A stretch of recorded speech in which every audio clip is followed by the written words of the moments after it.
All right, have and have not fans, no theories or reviews here. We're just going to sit back and talk about Errand Boy and Hanna's Tea and why these two episodes have definitely been major improvements in the overall structure of this season of the haves and the have-nots. Now, if you didn't know already, based off other episode reviews, I gave Errand Boy a 9.5 and Hanna's Tea an 8.5 on a personal scale of 1 to 10 in terms of how I would rank those episodes in terms of overall quality. Now, I've said before, the main reason that Hanna's Tea doesn't get a 9 or a 9.5 is because you had a whiny Jeffrey and a pissed off, annoying Wyatt in that episode, and that definitely brought down steam from an overall powerful locomotive of an episode. Now, don't get me wrong, the rest of the episode is pretty well done. I did like the Justin interactions in the past two episodes. Why? Because David and Jim are not taking this shit. They are like, you know what, I got your badge number, I'm going to ruin your career, so go ahead, mess with my son one more time.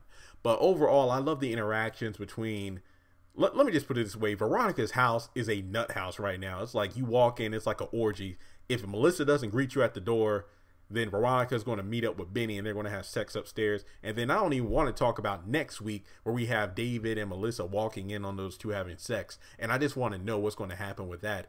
Just a quick theory here. I don't think David's going to do anything to Benny because at this point now, he does not give a damn about Veronica. He's just concerned about the well-being, not beating, of their son Jeffrey. And the fact that, remember, Jim and David are trying to get back on Mama Rose's good side by using her grandson Mitch, who happens to be a friend of Hannah's son Benny. So I just want to see how that's going to work out. That's why I don't think like David's going to rush in there and try to pull Benny off Veronica. I don't think that's going to happen.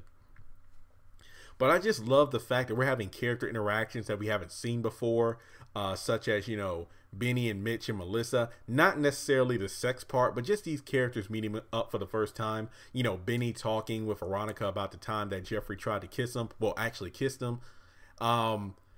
Just other interactions, like future interactions, like, you know, Quita and Oscar. It's just amazing how these episodes have definitely came up with new character combinations, talking about things we haven't seen in seasons, as well as the overall pacing of the episodes. Even though some scenes are a bit long, I haven't watched both of these episodes. I haven't watched them and thought, man, will you just get on to the next thing yet?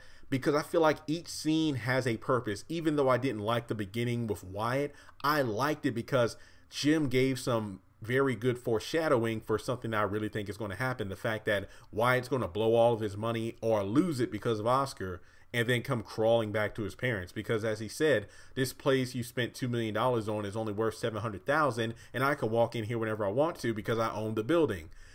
So in a way, I guess you could say that Jim technically got back $2 million from Wyatt already.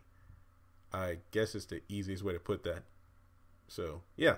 And then you look at the fact that, you know, Derek and Hanna are kind of sparking a potential romance there, but I'm still wary of the fact that he might be the guy that raped her and has the lion tattoo. I don't know. We'll just have to wait and see.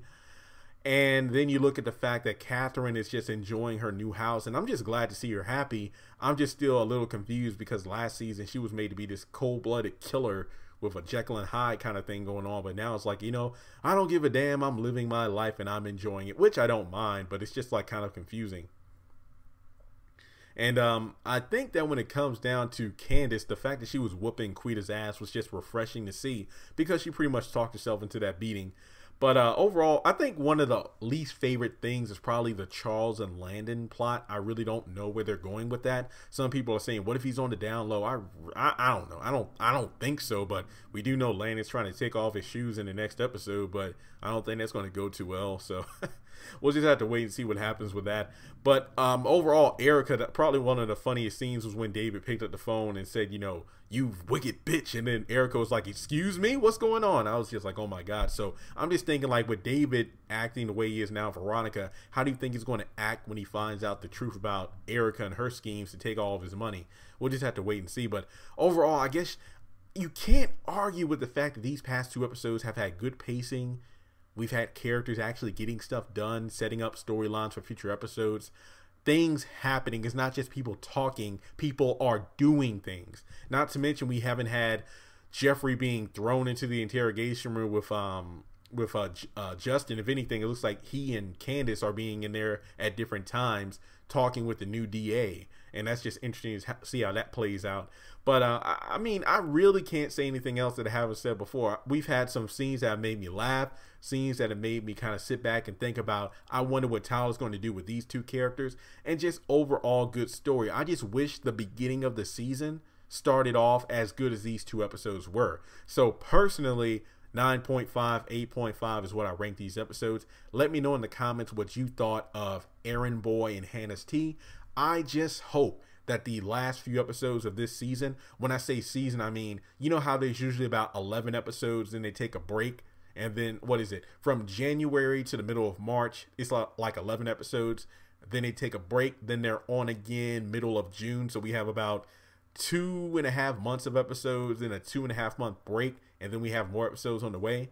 I just hope the rest of the season is as well rounded in terms of writing, pacing, and characters as these two episodes here. If the beginning of the season started off this well with like the car wreck and everything, it would have been I think it would have been received a lot better by the fans. So with that being said, what do you think of these two episodes? Let me know your thoughts in the comment section below, and I'll talk to you later.